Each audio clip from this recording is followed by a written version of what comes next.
Good day, hello everyone. Karen Cecilia here. I trust everyone is good.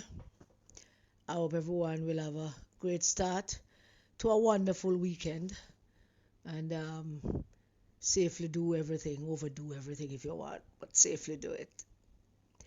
This is an update to the St. James High School saga. And I'm telling you, it's not a pretty thing. It's just not a pretty thing in terms of the level of corruption and the huge criminal organization that is being run at that school by Principal Joseph Williams. But before I get into all of his other deeds, and you thought that was it, what I told you first time? No, that was not it. That was just the touch. That was like the top of the iceberg. That was basically the crack. Now we're going to fall into that river of ice. But before I start to tell you about his continued criminal operation, I want to start with this. I had a conversation. I was privileged, and I feel very privileged to have had a conversation with Mrs. Reed, the parent who spoke with Cliff Hughes, Alicia. And she is a parent of one of the girls that was expelled. It was a privileged conversation from a seemingly educated, middle-class woman with a small family. She has 3 children. There's her big daughter, one that is expelled, and she has 2 other children, a little boy and a little girl, a 10-year-old little girl and a 5-year-old little fellow. I can't even imagine how cute those are. Just thinking about it. Miss Reed works hard, so does her husband. They come from very humble beginnings, and they have been doing their very best to give their children what they perceive they never had, or to give them a good start in life. And she has made all the sacrifices that she needs to make as a mother. And when I talked to Mrs. Reed, I got choked up a little bit about it. And the reason why I get choked up about these things is because for the life of me, I cannot imagine just how hard it must have been for her to leave the house some mornings, because she can work at home or at the office if she desires. So there are days that she goes into the office. And she told me that she go into the office, the days that she goes into the office is basically to escape what's happening to her child in their home, how depressed the child has become, suffering from some level of anxiety. I can imagine, because of my experience with young people and my experience with raising children and how they get. I remember there was one of mine who was so self-conscious about her looks, and she was just so self-conscious. She suffered from anxiety. Now she's a bright bulb and a bright rose. She's just on top of the world. So I know what Mrs. Reed talking about when she said she couldn't stand it some days to watch her daughter shrinking. This bright light, this wonderful human being that she gave birth to, this blessing that God has given her, and how serious she takes her responsibility towards her children, and particularly the eldest, who's going through this. And I can imagine and I can feel it, just how dark those days were for Mrs. Reed. All because of an entire system that fails her and fail her daughter. What she told me, and the fact that she told me this, is all the more reason why the Ministry of Education and the civil administration within it is more culpable than I previously thought. Not only there are individuals in the ministry aiding Mr. Williams and not following through on their responsibilities to the children that they hired him to take care of for a couple of hours each day, 5 days a week. But there are departments in the ministry that are supposed to be looking out for our children and their well-being and their progress, and the people who you put in charge of them for those couple of hours per day. And those departments have failed Mrs. Reed and her child. Haven't spoken to the other mother yet. I'm hoping that I will, because I understand that that child is still home, almost 4 months out of school. And then if she gonna make some kind of mistake now, everybody blame her and blame her parents and start calling her whatless and names, when the system that is charged with educating them and preparing them for the future that we say they are continuously fail them. They have failed. The regional wing of the ministry also failed the Reeds. There is a regional body of the education ministry all over the place. I think there are 6 regions or more. I'm basing that 6 region thing off of the PNP thing. Maybe there are more than 6 regions. Now, after the girls were expelled unjustly, unprofessionally, no board input, no notice to the student council, no correspondence between home and school, no due diligence, and in a manner that has the mark of a corrupt dictator. After that took place, the mother went to the Ministry of Education from the beginning, from the get-go. She went to the Ministry of Education. A couple of days, maybe a week after. After that first trip, she made several trips to the Ministry of Education with her 16-year-old child at home, depressed, developing anxiety feelings, suffering from some level of anxiety. The ministry, who is charged with responsibility for our children, each time she visit, she was told that she must wait for a call. They're going to call her as soon as them find another school. They're going to call her.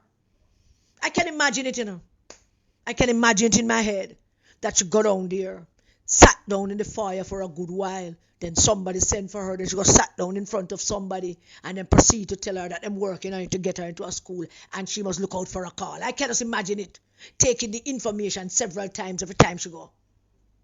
Because that's what these places do. And she must wait for a call while her 16-year-old child is at home, depressed and suffering from anxiety. I can imagine the child berating herself about an innocent social media foolishness. A simple mistake that she made. And never even got the opportunity to explain herself. Was just unceremoniously dismissed from a school that she has spent. She's 16, she must have spent at least 5 years there. The people who are charged with the education of our children to help prepare them for the future that they all say belong to them is saying to this mother whose child was expelled from school without due diligence, wait for a call. 3 months of waiting for a call. A call. I want you to think about that, Wait for a call. And then, like all mothers would, Miss Alicia she went one last time and got fed up. And she got so fed up, she told me that she intended to go to the media with it. And she wanted to go to the Gleaner. She told me that she never knew where the Gleaner offices were. So she kept asking questions, and so people gave her directions. She walked a little further, and she got more directions, and she asked more questions, and she got directions, and she reached. And she went to the Gleaner. And the Gleaner published the story. And then voila, like magic, the call that she has been waiting for 3 months came in a frenzy. Hello, Mrs. Reed, yeah, we got a school, yeah. Bring her, you can come back to us now, yeah. We have a school. Come back to us, right? Can you come now? We have a school right now. 3 months plus. She waiting for that call, and that call came after the Gleaner published the story. Remember, she got no redress from the ministry, either at the regional level or the ministry in Kingston, about the manner in which her child was expelled. And it took them 3 months and an explosive media report to find that school. Wanna help me laugh?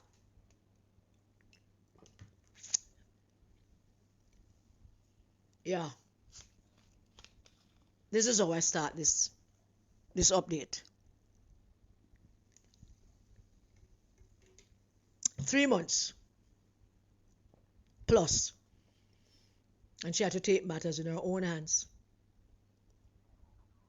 and get going. And that's what I want to start with, to let you know that. Let us continue to look at how this corrupt criminal by the name of Joseph Williams have tight control of a public high school and its resources, and how he was never held to account for anything that he did. Never held to account. How he sat there and got away with all of that. Now somebody called me and said to me that, Mr. Williams did some good things for that school. He brought back that school and the discipline, and he brought it back, and the school was striving under him. And I listened intently to what the person was saying to me. And I said, I hear you. Is that all of that true? He said, yeah, man, you can check. And I did. It's not all of it is not entirely true, but there is some truth to some of it, that he did some good things and bring back the school. But you see, psychologists will explain this to you in simple terms. Psychiatrists and psychologists. The fact that he got so much commendation for the little things that he did is what enabled him to do these big criminal acts. Because some people are like that. Some people would see a good step and a commendation and a recognition for that good step as an indication that you should do more good things. But no, not him. He has a criminal mind. They pour so much accolades on him. They allowed him to run it because he did some good things. So therefore they stopped with the checks and balances, and nobody was checking on him because he did a few good things. And that was what enabled him to do what he did. So let me continue. The St. James High School spent over $480 million per year. Almost $500 million per year is spent at that school.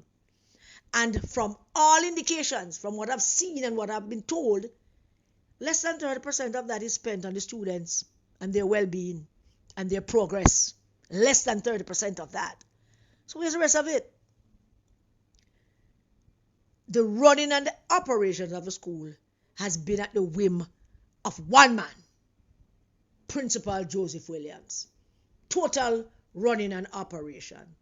So let's look at some more of the things that he did.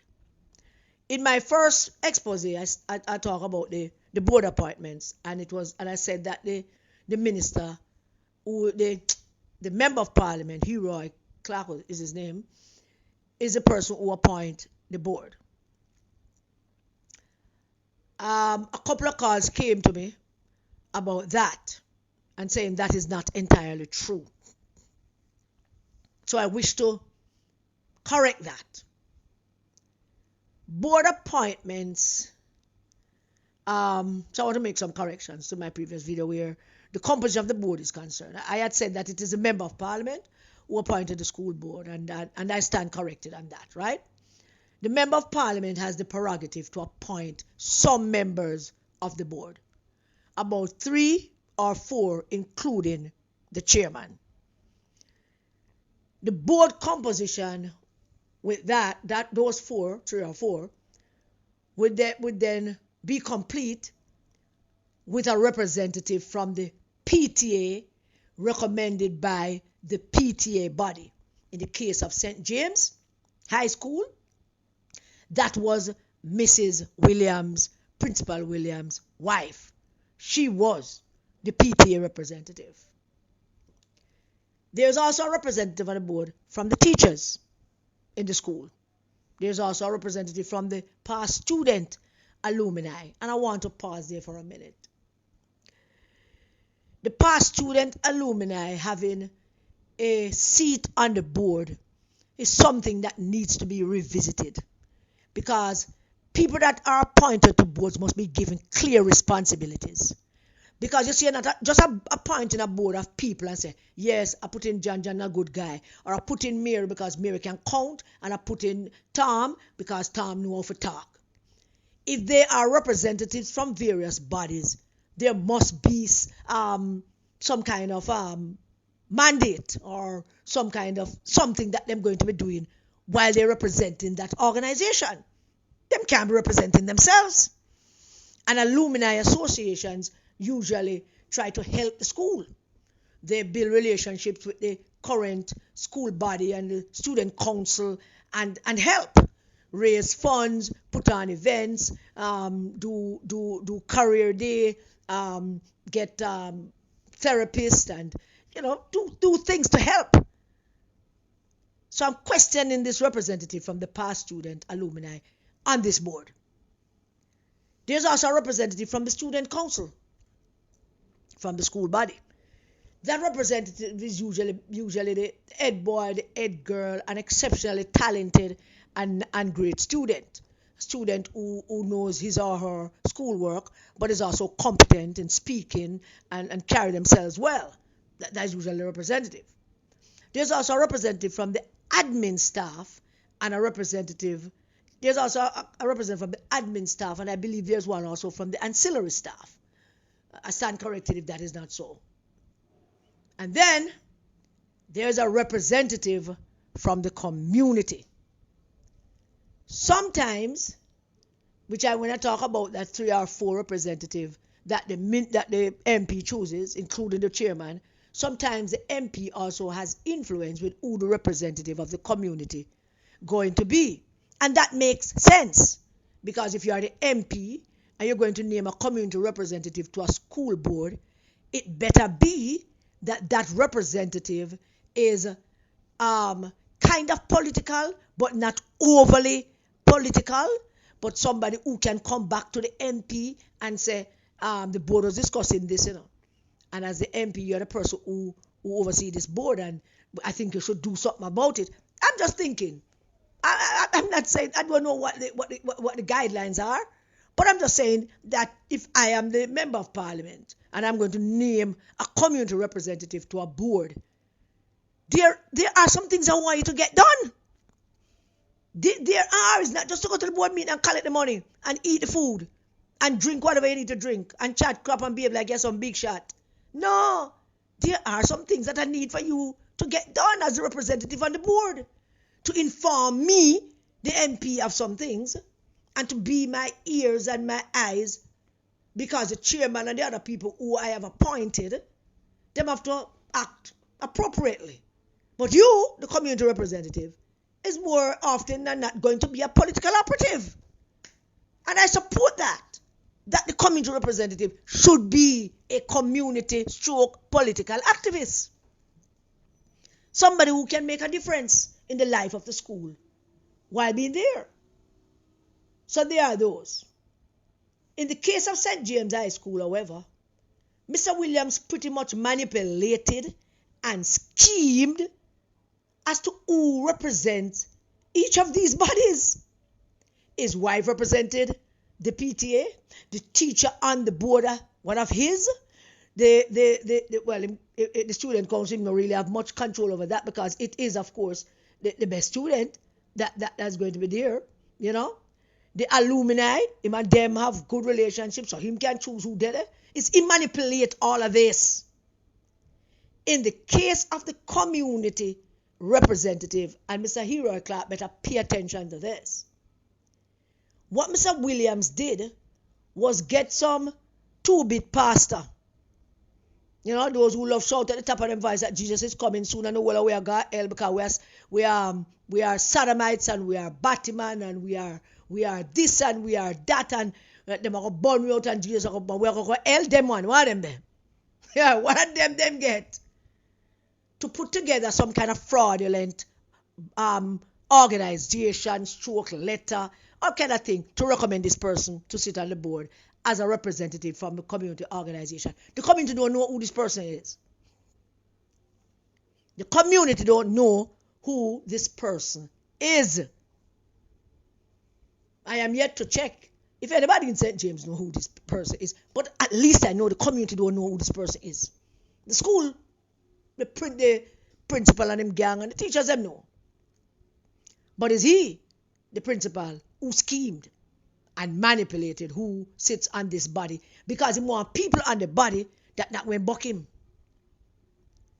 So he instigated this fake and fraudulent letter from this two-bit pastor to recommend the community representatives who works for him, the principal.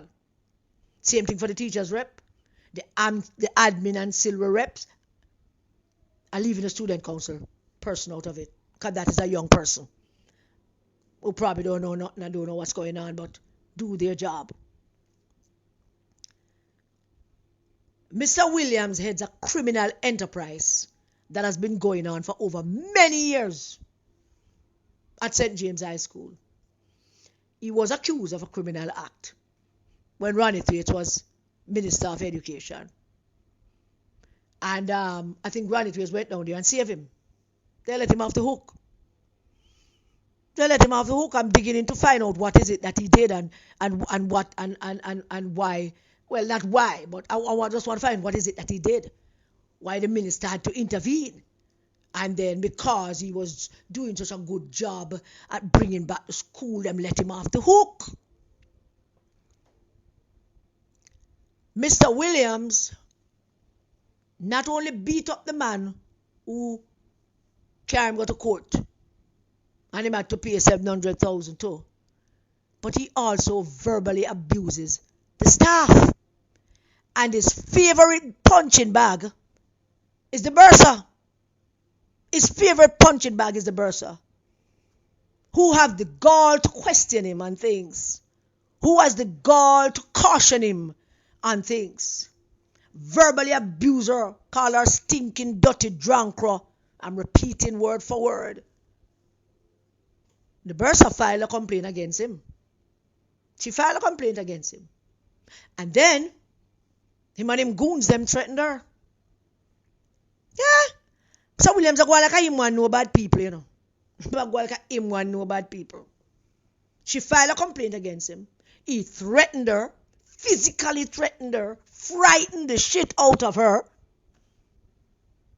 And she withdrew the complaint. Not only for her own safety and her job, but her family. And if you understand, I'm saying that this man running a criminal enterprise down there. A criminal enterprise. When Mark Carjarrett was a board chairman, because Mark Carjarrett was once a board chairman, and him had many run-ins. Mark Carjarrett was trying to rein him in. And every step of the way, Mark Carjarrett was trying to buck him and back him off. But him outplay Mark Carjar because Mark Carjar chairmanship was going to be for long and he might have a new chairman soon and he's going to continue to manipulate everybody and run things. But when Mark Carjar was board chairman, there was an incident. The school paid $3 million to a contractor named Mr. Steele, to clear the plot for preparations to build the football field. I got a number from Mr. Steele. And I tried to reach out to Mr. Steele. And I love to hear his side. But the number goes unanswered. Still trying. Still trying to see if somebody else could get me another number. Because maybe it's a wrong number. But the board paid Mr. Steele $3 million to clear the land, to prepare the land, to build the football field. In the process of preparing the field, Mr. Williams started a new grift.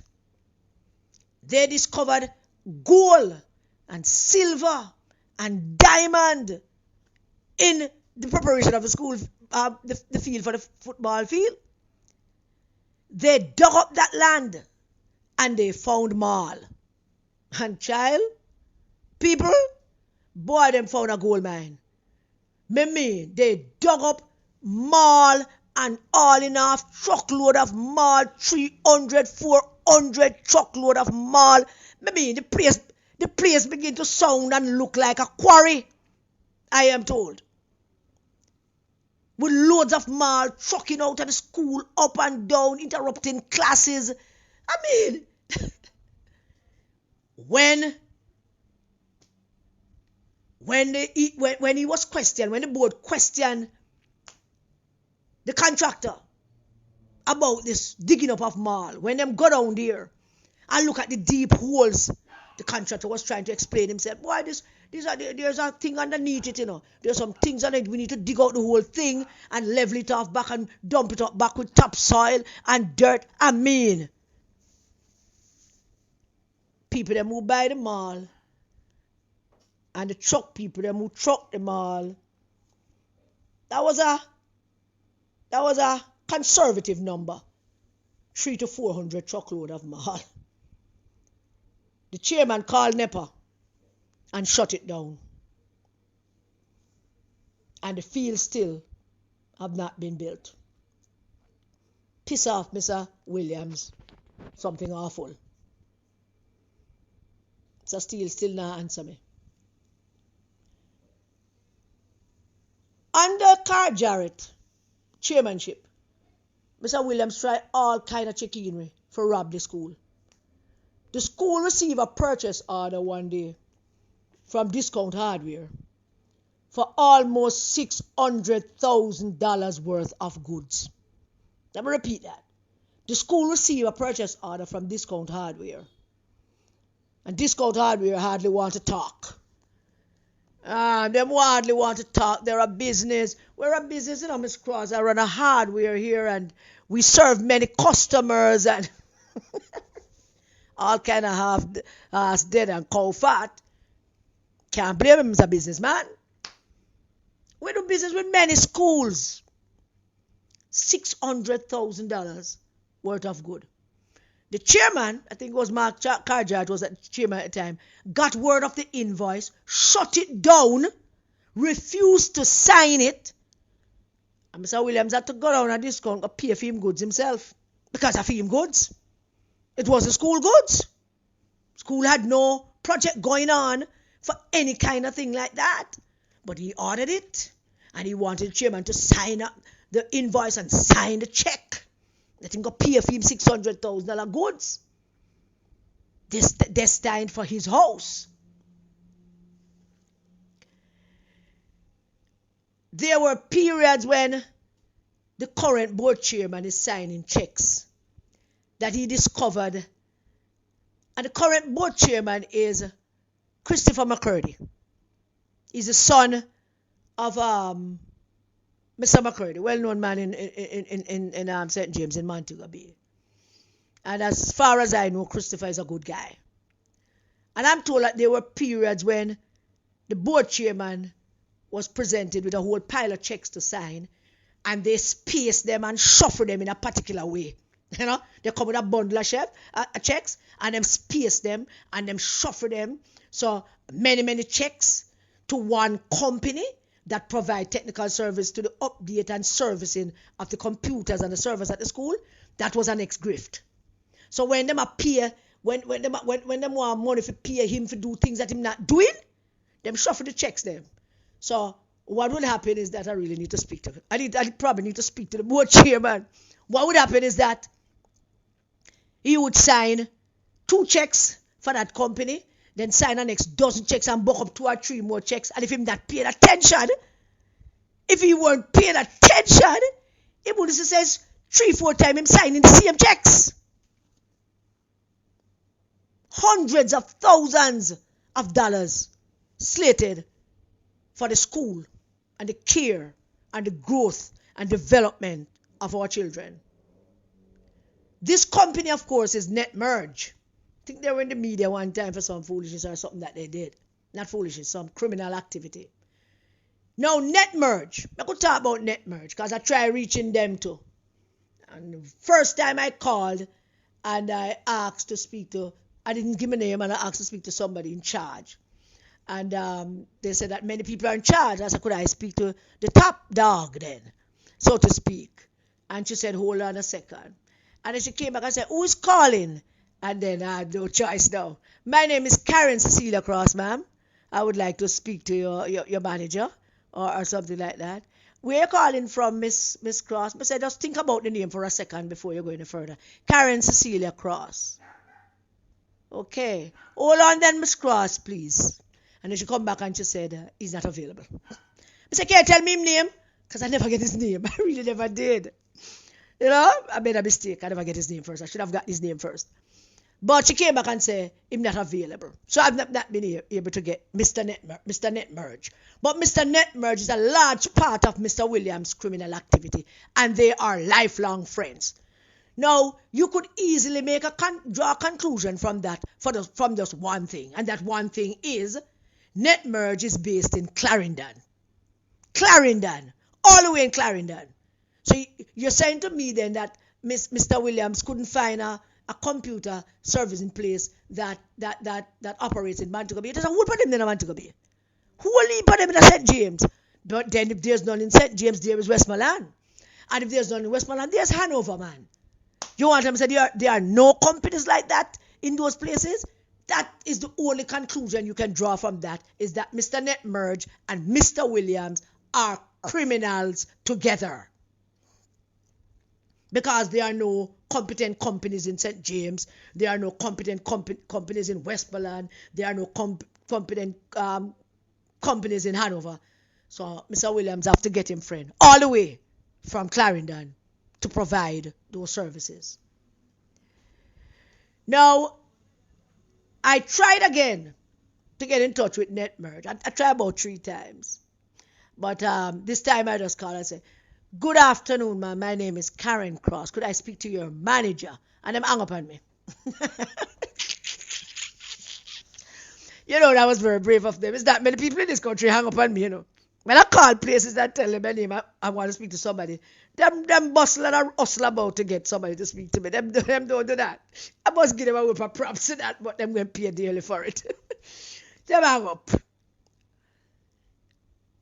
In the first instance, Principal Williams brought in NetMerge to update the system. The system was a little slow. Internet service, the servers need a little bit updating. So the board agreed on NetMerge upgrading the school system at a minimal cost. I was given a figure, but I'm not so certain about the figure, so I don't want to repeat the figure. Well, maybe I should, but please don't hold it as a solid figure, as a truthful figure. But this is what I was given. That the school board agreed at $1.1 million to pay NetMerge to upgrade the school system. Now, Mr. Williams was vexed because he wanted an entire update. Whole heap more something more update, and he want more money to spend. And after all of that, the board met and they they decided that they were going to spend X to upgrade, and they agreed on the X amount, and it was signed off. But then, listen to me, but then, very close to exam time, when everybody, you know that when the school office and administrative building get very busy because they're preparing documents and everything is on the computer and everything, and exam is coming up and everything, very close to that, bam, them broke into the school. Bam, them vandalized the school. But Ross, another old school, it's just a computer section. It's just down there, so they're going to vandalize and mash up and create all kind of mayhem. Destroy the entire system. Watergate. Or Williamsgate. Yeah, I know. Watergate, Williamsgate. I really matter. 12 start with double. You have to take bad things make laugh. Mr. Williams didn't get what he wanted, so he orchestrated a break-in at the school. Now, Mr. Williams, if you should hear this, try and sue me. I would advise you to. Try and sue me. That is not you organize the vandalization and the break-in at the school. Mash up the computer system completely. Send the school in a major crisis. So the crisis was looming. And the board met. And the board said, pardon me. All right then, we could get this thing up quick because the people them are going to suffer and we need to get this thing. We can't make the exam thing. We'll be under pressure for this exam thing. So make we see. So they came up with a figure. And they agreed on that figure. The chairman, before he left town for a couple of days, left the checks with the agreed amount that the board agreed on to pay net merge to fix up all of that. And so the chairman left the checks with the finance committee chairman. And he said to him, these are the checks for net merge.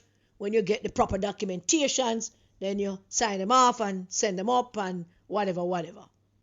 And the chairman left town for a couple of days. Lo and behold, when the invoice came to the finance committee chairman, that which they had signed off on, and let's borrow a number. Let's say they signed off on $2 million. That which they signed off on and was already agreed to, it was double. It was double when he got the invoices. Of course, he called the chairman. And he said to the chairman, listen, this way you left give me, I know it. That way them just give me, a new thing that. Whole heap more money that. Of course, the chairman told him not to sign off on anything. Do not sign it. Don't do anything. I will be back on Monday or Tuesday. But don't do anything.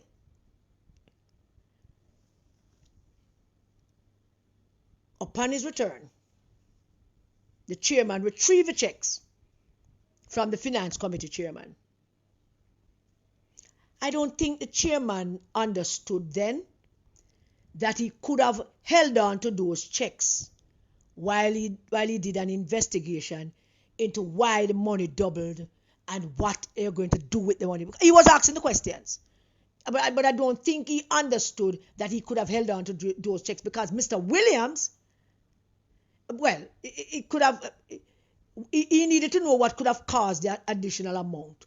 What is it that the same net merge had gone and assessed? What is it that they missed that could have doubled the money?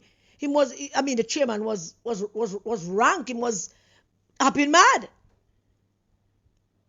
But the prince, after he retrieved those checks from the chairman of the finance committee, Mr. Williams started frightening the chairman, who never understood that Mr. Williams can't frighten him. Frightened the chairman and told him that he cannot have the checks in his possession and the checks should be returned to the schools. But the chairman should have told him, I'm holding on to these checks until I finish my investigation. So you can go do anything you want to do, but me I hold on for the check them until I finish investigating. But I don't think the chairman understood that he could have done that. So of course, he returned the checks to the school and he gave the checks to the bursar. The chairman was adamant that they will not spend that amount of money until there is some justification for it. And He instructed the bursar to hold on to the checks and don't release those checks until the board is properly satisfied that there is some justification about it. So what did the head of the criminal operation did, Mr. Joseph Williams? He did what criminals do. The criminal principal took the checks from the bursar, frightened the shit out of her. Of course, she's scared of him because him already called her dirty, stinking drunk raw, and she's a piece of shit, and she's ugly, and him go out without bad things for the poor bursar. So him took the check from the bursar. I want to talk about the man is a petty criminal. I mean petty criminal. Because no good criminal not operate so. Man's a petty criminal. He took the checks and he called the third signatory on the account. You know that backup signatory? In case the chairman get knocked off and the other somebody dead or something. There's a third signatory, which is a kind of I would imagine an unassuming person when nobody does it most of the time because nobody don't need him for sign nothing. But the principal called the third signature on the account. Met him down the road on the roadside like a bad spy. Just down the road from the school. Just down the road from the school. Like them little 1970s Russian spy were operating in the US. And there's nowhere else to meet except one park bench. And down a little road. And so the principal met the man and had him sign the checks. Like a petty common criminal. Had him sign the checks. And paid Mr. Netmerge piss bad load of money to reconfigure the entire computer system at the school that him, the criminal principal, get people to mash up Bruckner School and mash it up. So there. This criminal enterprise is big and wide and huge. Then there's a matter of a teacher at the school who's employed to the school by the Ministry of Education, by the government of Jamaica as a teacher. And Mr. Williams gave him a side hustle. Oh yeah. Mr. Man have a side hustle. His side hustle is a contract from the school to repair, fix, and build school benches to the tune of hundreds and thousands of dollars. Hundreds of thousands of dollars. He may repair and fix school benches for. On the school compound. When him should be teaching students, him there in one little back room, a fixed bench with a crew of people. Teacher employed to the school. Jesus in heaven, Jamaica. I know down here Selassie High School. And my friend Lawrence Ellis was the principal. It's the students them fix the bench them down there.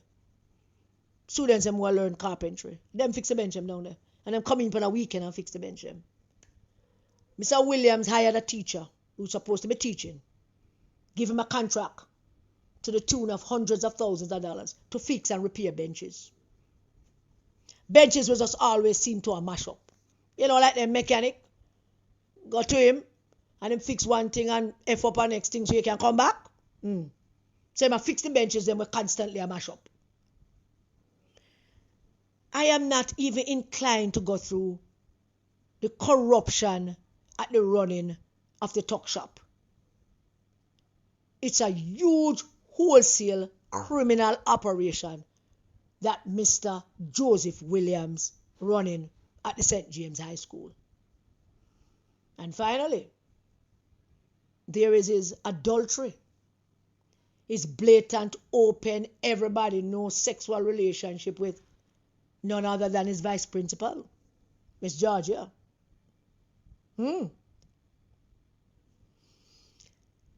This man should have been relieved of his principalship since he was hauled off the school compound when them come for him in handcuffs and lock him up for beating up a member of staff, and the member of staff took him to court, and the court ordered him to pay the member of staff X amount of money, and he refused to pay that money, and the police went to school and handcuffed him and hauled his ass off the school compound, go lock him up in one jail down on Barnett Street. That's when he should have been relieved of his responsibilities as principal. What the hell is happening? What is happening?